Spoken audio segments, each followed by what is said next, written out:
Hello.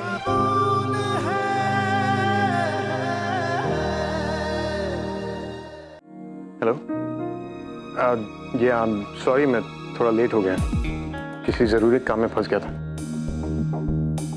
ओह, आप आधे घंटे में निकल रहे हैं? नहीं, ऑफ कोर्स मैं आपसे मिलना चाहता हूँ, अपनी प्रेजेंटेशन दिखाना चाहता हूँ आपको, बट वो एक्चुअली वो सीडी मुझे मिल नहीं रही। जी चलिए पुप्पी, केक काटिए। Come on. मैं वही ढूंढ रहा हूँ। ये आई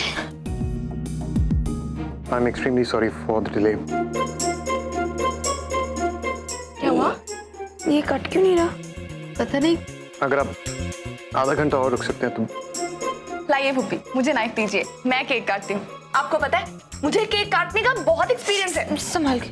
शुरू से ना नजमा, मैं अपने बर्थडे पे 2-2 केक्स काटती थी, एक गेस्ट के लिए और एक पूरा का पूरा सिर्फ मेरे लिए।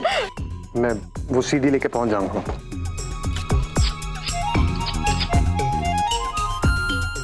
I'll be there. सीडी गई कहाँ?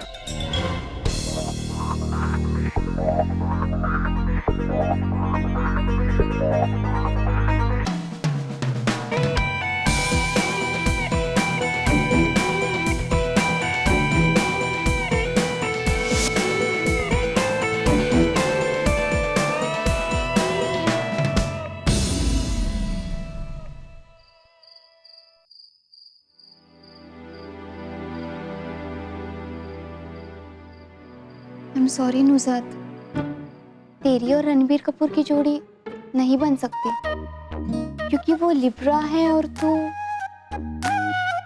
गधी है। दीजिए। हाँ, जैसे कि आपकी और अयान भाईजान की जोड़ी जरूर बन सकती है।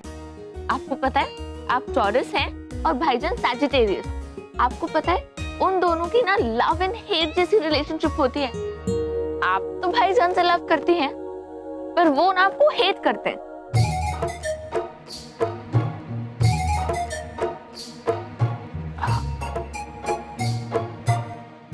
ओहो, बाजी, आप भी ना सुनिए तो आगे क्या है। इसमें लिखा है कि इस महीने आप दोनों की रिलेशनशिप में प्रोग्रेस होगी। हाँ, होने दीजिए, हमें उससे क्या। ठीक है। अब पढ़ रही है तो पूरा पढ़ के खत्म कीजिए ना। आगे भी लिखा है। बाजी, लड़की पटाना कोई अयान भाईजान से सीखे और नाटक करना आपसे। सुनना भी चाहती है लेकिन जाहिर नहीं करना चाहती। ठीक है, पढ़ती हूँ। इसमें लिखा है कि आपको यानी टॉरस को इस महीने बिजनेस में कामयाबी मिलेगी और आपके काम में भी। बस इतना ही लिखा है। हाँ, क्यों? आप क्या सुनना चाहती थी? तुम लोगों ने मेरा कहीं पे ग्लव्स देखा है क्या? हाँ, वो वहाँ कोने में पड़ा है। अच्छा, थैंक यू। वेलकम। हाँ। इसमें लिखा है कि इस वीक सैजिटेरियस को रोड पर केयरफुल होकर चलना चाहिए।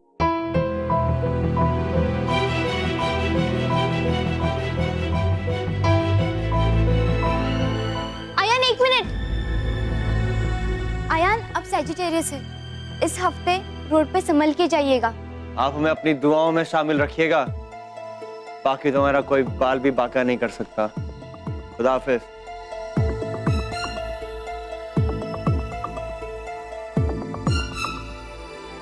बाजी, ये सब तो बस मैं ऐसे ही पढ़ रही थी, आप मानती हैं? मेरी जाती जिंदगी में आपको इस तरह दखल देने का कोई हक नहीं बनता। और आज जो आपने किया है, उससे सारी दुनिया में हम सब मजाक बन के रह गए। अब दिलशाद के बारे में ऐसी घटिया बातें कह भी कैसे सकती हैं, जबकि आप जानती हैं कि वो सारी बातें, सारे इल्जाम झूठ है। दिलशाद जैसी नेक और पाक दामन औरत पर कीचड़ उछालने से पहले आपको शर्म आनी चाहिए। उसके दामन की बहुत फिक्र है आपको? और हमारे खानदान की इज्जत पर जो दाग लगा उसका क्या? इज्जत का तमाशा तो आज आपने निकाल दिया भाभी। अरे अगर कोई मसला था भी तो उसे घर की चार दीवारों में बैठकर बात की जा सकती थी उस पे। लेकिन घर की बात जब बाहर जाए ना तो तमाशा बनने में देर नहीं लगती। और अगर घर के मर्द बाहर जाएं तो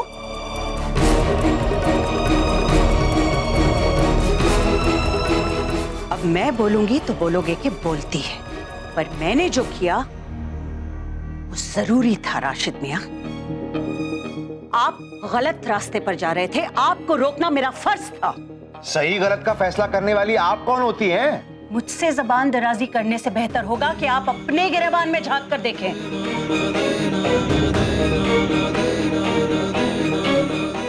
वो तो शुक्र है अल्लाह का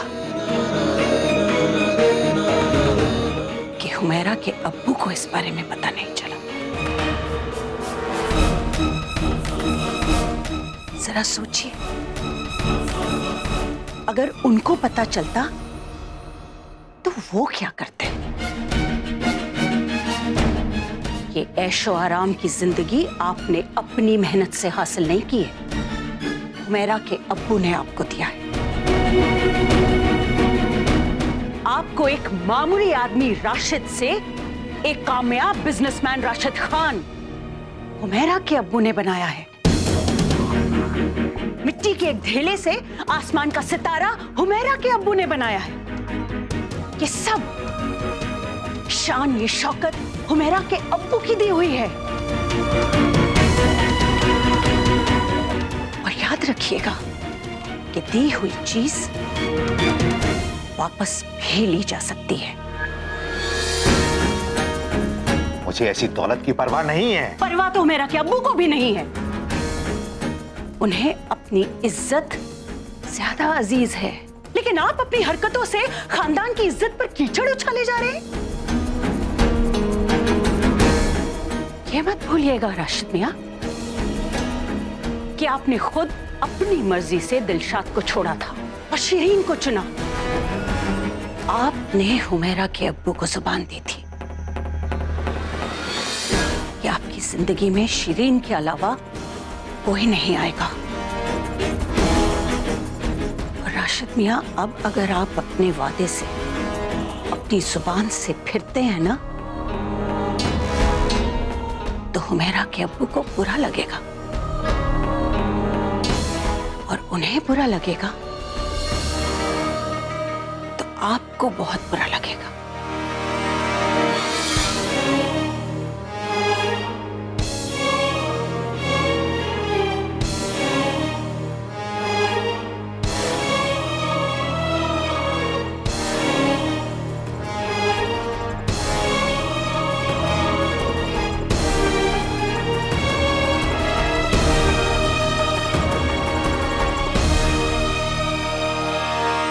ये हरकतें करना बंद कीजिए राशिद। कम से कम अपनी बेटी निखत के निकाह का तो ख्याल कीजिए।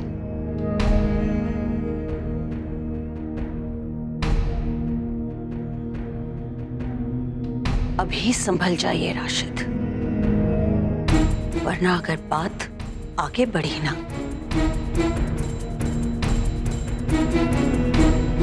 तो फिर नहीं संभलेगी।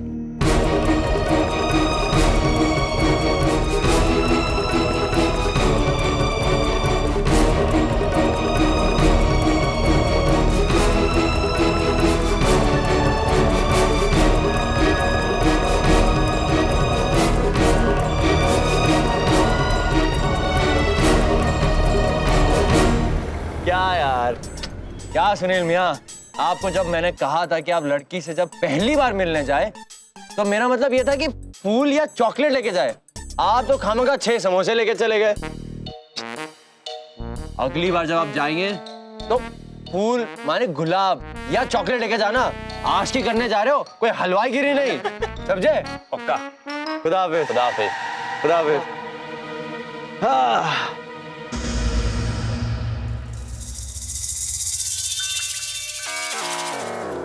अकेला उठा लो। लेकिन सर किस जुर्म में? और फिर वो असद अहमद खान दोबारा आ गया तो? वो तो तब आएगा ना जब उसको पता चलेगा कि ये कहाँ है। तब तक तो किसी अंधेरी गली में ले जाके इसको इतना पीटेंगे कि इसकी जुबान सब उगल चुकी होगी, समझे? हाँ, आओ चलो।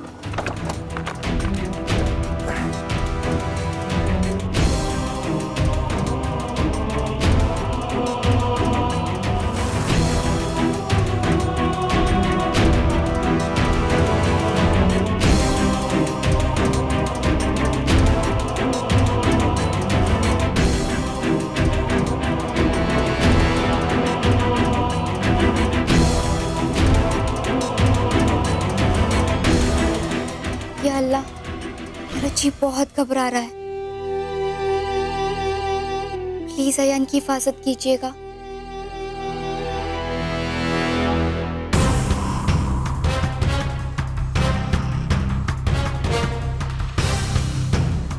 कंट्रोल रूम से बोल रहा हूँ।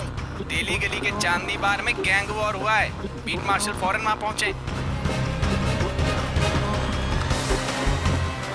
हेलो, कंट्रोल रूम से बोल रहा हूँ। अबे आ रहा हूँ यार।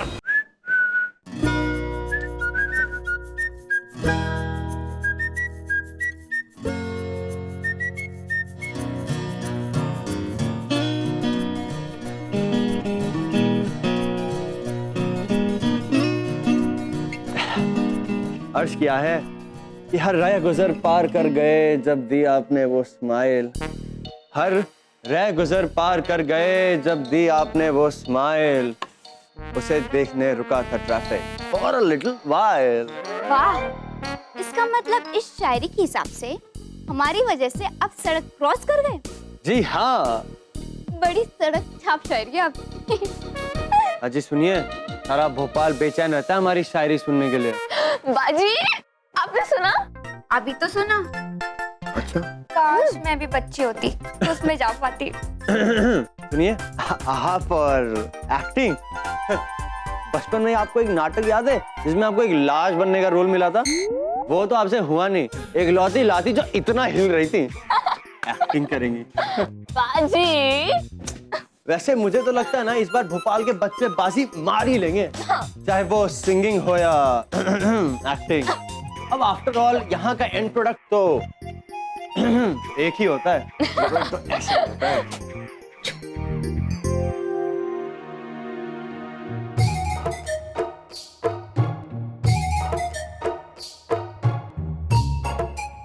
आओ ना।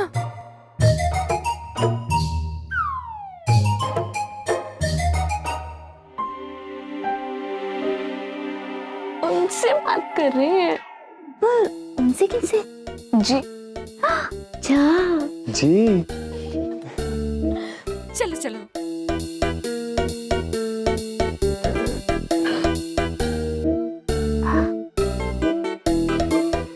जब से आपसे मुलाकात हुई है तब से बात करने का मौका नहीं मिला, तो सोचा ये तरीका बेहतर है।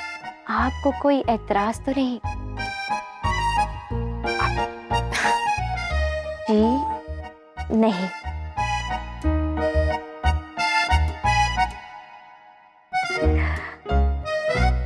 आपको मिस कर रहा हूं। अब इसका जवाब मैं क्या लिखूं? लिख दीजिए ना, मी टू। अब तो कंप्यूटर का विंडोज भी इमरान मियां के घर पे खुल रहा है। अब वो उनका मैसेज आया था कि वो मुझे मिस मामू जान के लिए। ओ, मामू जान के लिए या अपने जान के लिए। हाँ। और तुम लोग मुझे तंग मत करो। कमाल करते हो तुम। बाजी को तंग मत करो। वैसे बाजी, इमरान जीजू बहुत रोमांटिक है ना? काश हमें भी कोई ऐसा ही मिले। अब जो आपके हुस्न के ऊपर सुबह शाम शेरो शायरी करता है, अब उन्हें घास तो डालती नहीं है और कहती है इन्हें क्या रोमांस चाहिए। हमें ऐसा लड़का चाहिए जिसके दिल से निकला हुआ हर एक लफ्ज सिर्फ हमारे लिए हो, पूरे भोपाल की लड़कियों के लिए नहीं। तुम्हारा बेगम, इंशाल्लाह आपकी ये तमन्ना भी पूरी हो जाएगी। चलते हैं हम, खुदा हाफिज।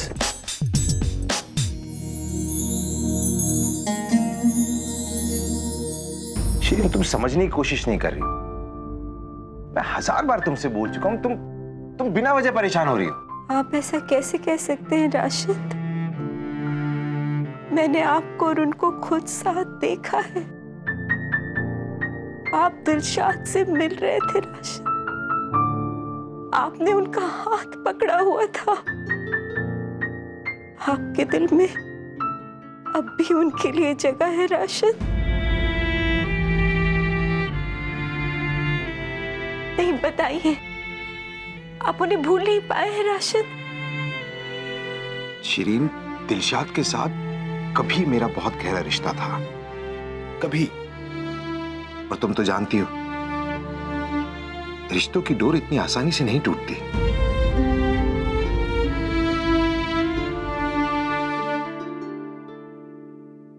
लेकिन खुदा गवाह है शिरीन, मैंने कभी तुम्हें चोट पहुंचाने के लिए कुछ नहीं किया। आपको अंदाजा भी है कि आपको और उनको साथ देख के मुझे कितनी चोट पहुंची है राशिद। आप मुझसे झूठ बोलकर उन्हें मिलने जाते रहे हैं। आपने मुझसे वादा किया था राशिद, आप अपना वादा नहीं निभा रहे हैं। आप उनके पास वापस चले जाएंगे। नहीं शिरीन, शिरीन, उससे मिलना एक इत्तेफाक था। वो मुझसे मिलने थोड़ी ना आई थी। लेकिन आप तो उन्हीं से मिलने गए थे राशिद। जब आप दीजिए राशिद, आप तो उन्हीं से मिलने गए थे ना। मम्मी,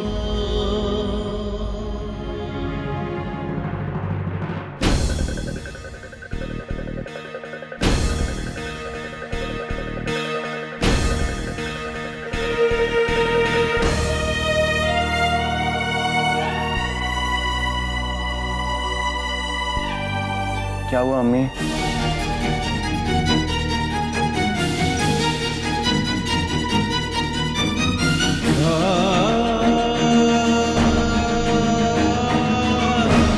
अम्मी, बताइए ना अम्मी, क्या हुआ है? कुछ नहीं हुआ है बेटा, कुछ नहीं हुआ।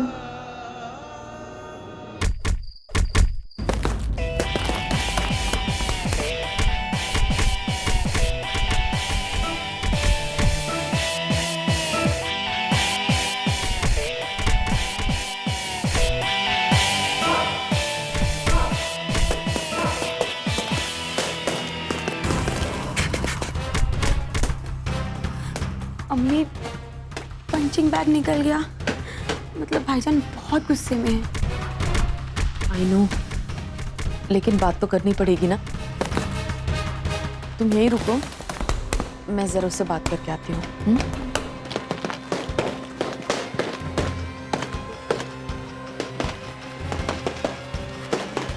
असद, जो कुछ भी हुआ उसमें जोया की कोई गलती नहीं है। जो कुछ भी हुआ सब अनजाने में हो गया। उस बेचारी को तो वाकई नहीं पता कि केक में वो सीडी कैसे आ गई। अम्मी, वो बेचारी नहीं, और उसने जो कुछ भी किया जानबूझ के किया। नहीं नहीं, ऐसा कुछ नहीं है।